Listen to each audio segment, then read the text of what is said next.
नमस्कार दोस्तों। आज हम एक ऐसे विषय को लेकर आए हैं जो शायद सुनने में अलग अलग लग सकता है, लेकिन सच पूछिए तो बहुत गहराई से जुड़ा हुआ है। जातिवाद और आज की अंतर्राष्ट्रीय राजनीति। जी हाँ, भारत में सदियों से एक सामाजिक संरचना रही है जहां समाज के कुछ वर्ग को ऊंचा माना जाता है। समाज कुछ वर्गों में बटा रहा, कुछ जातियों को ऊंचा माना गया और कुछ को नीचा समझा गया। और इसमें एक गहरी बात यह है कि ऊंची जातियों का आपसी संघर्ष बहुत कम देखने को मिलता है।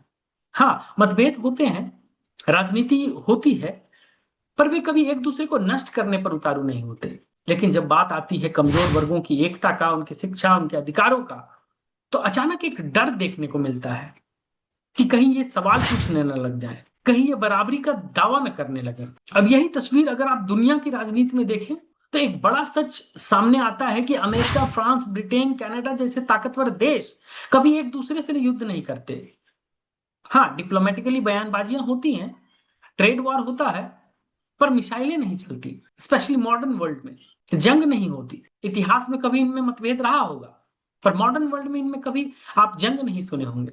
लेकिन जब बात आती है Iran, Iraq, Afghanistan, Libya, Syria, Pakistan, Bharat, Yemen, फलस्तीन की, तो ये ताकतवर देश सीधे कूद पड़ते हैं, क्योंकि ये नहीं चाहते कि कमजोर देश एकजुट हों, शिक्षित हों, अपने अधिकारों को पहचाने और उनके आदेशों को मानने से इनकार कर दें। और यही कारण है, आप देखिएगा कि अमेरिका का ईरान पे बम बरसाना बहुत से विश्व के बहुत देशों को पसंद नहीं आया, पर सब मुख दर्शक बनकर देख रहे हैं। इसी तरह हमारे समाज में अगर हम देखें तो एक ताकतवर इंसान अगर किसी पीड़ित कमजोर वर्ग के इंसान को प्रताड़ित कर रहा है, जलील कर रहा है, हम चुपचाप देखते हैं। आप देखोगे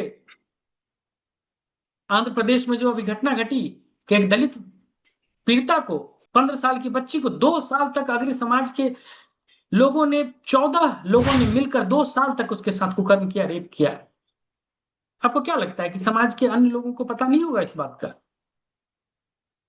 सब कुछ पता था, पर सबने मौन रहना, मुख दर्शक बनकर देखते रहना, तमाशा वह स्वीकार किया।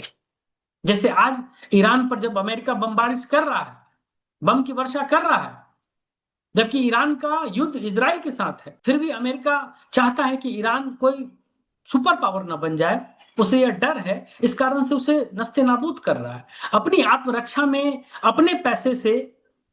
आप सोच कर देखिए इस बात को कि आप अपनी आत्मरक्षा के लिए अपने पैसे से कोई देश सशक्त होने का प्रयास कर रहा है, तो अमेरिका को इसमें प्रॉब्लम है।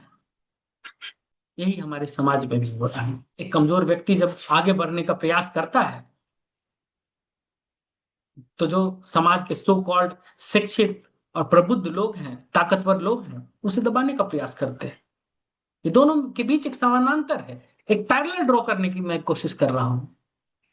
आज ईरान न्यूक्लियर टेक्नोलॉजी पर काम कर रहा है, वह कहता है मैं शांति के लिए कर रहा हूं। अमेरिका को शक है तो वो हमला करता है।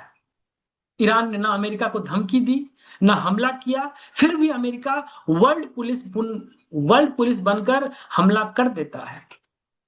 ईरान ने ना ही अमेरिका को धमकी दी, ना हमला किया, फिर भी अमेरिका वर्ल्ड पुलिस बनकर हमला कर देता है। क्या ये न्याय है?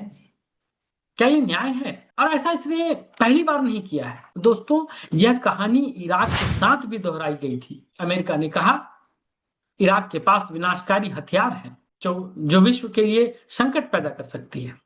उसके बाद पूरी दुनिया ने देखा किस तरह इराक को बर्बाद कर दिया गया, हजारों बेगुनाह मारे गए, देश को खंडर बना दिया गया।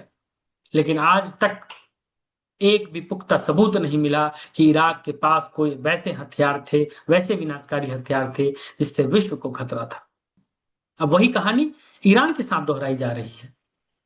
खुद अमेरिका की खुफिया एजेंसी ने कहा कि ईरान न्यूक्लियर हथियार नहीं बना रहा, फिर भी अमेरिका ने हमला किया। क्यों? ताकि वो यह दिखा सके कि जो भी देश अपनी ताकत बढ़ाने का कोशिश करेगा उसे कुचल दिया जाएगा। यही होता था ब्रिटिश काल में। ब्रिटिशर्स भी दो राजाओं के को लड़ाकर मजे लेते थे, किसी एक का साथ दे दिया और फिर जीतने के बाद इससे मोटी रकम वसूली। यही अमेरिका यूक्रेन और रशिया के बारे में भी कर रहा है, सारे हथियार का सप्लाई कर रहा है और अंत में युद्ध विराम होने के बाद यूक्रेन से वसूली करेगा। यही चलता है, यही चलता है। हमारे समाज में भी यही है। अगर कोई अपनी आवाज बुलंद करने का कोई कमजोर वर्ग का व्यक्ति अगर अपनी आवाज बुलंद करने का प्रयास करे तो उसे किसी केस मुकदमे कोर्ट कचहरी के में लफड़ा लगा दिया जाता है, जहां बेचारे को सुनने वाला कोई नहीं। जज भी उनका, पुलिस भी उनका, डीएम डीएसपी सब उनका। किसके पास अपनी आरजू लेकर जाए वो कमजोर व्यक्ति? आप देख रहे हैं कितनी समानता है दोनों वर्ल्ड पॉलिटिक्स और हमारे समाज की पॉलिटिक्स में। जो भी प्रबुद्ध और ताकतवर लोग हैं वो नहीं चाहते कि मुझसे कमजोर इंसान या मुझसे कमजोर देश सशक्त बने, अपने पैरों पर खड़ा हो, ताकि वो जिंदगी भर आपकी गुलामी कर सके, चाहे वो देश हो या वो कमजोर वर्ग का व्यक्ति, दलित पिछड़ा कमजोर वर्ग का व्यक्ति हो या पिछड़ा देश हो। जिस तरह से हमारे समाज के उच्च वर्ग के लोग चाहते हैं कि मेरे अंदर रहे, उसी तरह सशक्त देश भी चाहता है, विकसित देश भी चाहता है कि कमजोर देश हमारे अंदर दबे रहे, ताकि जीवन भर हम उन्हें आंख दिखा सकें और उन्हें सुनना पड़े, ताकि वो यह दिखा सकें कि जो भी देश अपनी ताकत बढ़ाने की कोशिश करेगा उसे कुचल दिया जाएगा, ताकि ईरान जैसे देश जो भविष्य में क्षेत्रीय शक्ति बन सकते थे, वो सभी सुपर पावर बनने का सपना न देखें, वो कभी सुपर पावर बनने का सपना न देखें।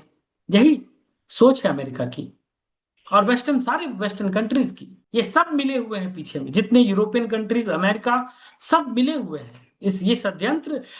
भले अमेरिका आगे बढ़कर अमेरिका चेहरा बना हुआ है, पर इस मुखौटे के पीछे पूरा यूरोपियन वर्ल्ड है। ब्रिटेन, फ्रांस, स्कॉटलैंड, जितनी भी यूरोपियन कंट्रीज हैं सारे, ये शक्ति का अहंकार है, न्याय नहीं।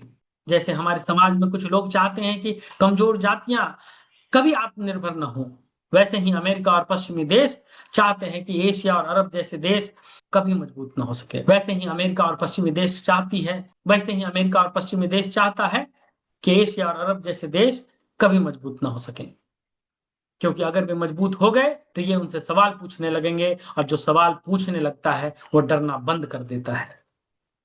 मैं यहाँ किसी जाति या समुदाय के विरुद्ध में नहीं बोल रहा, मैं उस सोच के खिलाफ बात कर रहा हूं जहां एक ताकतवर इंसान अपने से नीचे, अपने से कमजोर वर्ग को कुचलने का प्रयास करता है। एक ताकतवर देश अपने से कमजोर देश को सशक्त बनने नहीं देना चाहता, अपने पैरों पे खड़े होने देना नहीं चाहता, बल्कि मैं एक सामाजिक सत्य रख रहा हूं जिसे स्वीकार करना ही समाधान की ओर पहला कदम है। दोस्तों, समाज हो या देश, ताकतवर अगर सच में न्यायप्रिय है तो वो कमजोर को साथ लेकर चलेगा, न कि कुचलेगा। अगर हम वाकई में वसुधैव कुटुंबकम में विश्वास रखते हैं, दिस वर्ल्ड इज फैमिली में बिलीव करते हैं, तो हमें सबको एक साथ लेकर चलना पड़ेगा। हमें चाहिए कि हम हर वर्ग, हर देश को उसकी पहचान मिले, उसकी सुरक्षा और उसकी आवाज को सम्मान दें। जाति से ऊपर उठिए, सीमाओं से ऊपर सोचिए और इंसानियत को पहचानिए। अगर इस सोच से आप भी जुड़ते हैं तो इस वीडियो को लाइक कीजिए, शेयर कीजिए, ताकि ये बात औरों तक भी पहुंचे, और सब्सक्राइब कीजिए हमारा चैनल अनफोल्ड विद राहुल। साथ ही फेसबुक पे हमारे पेज बिल्डिंग बिहार को जरूर फॉलो करें। धन्यवाद। जय हिंद।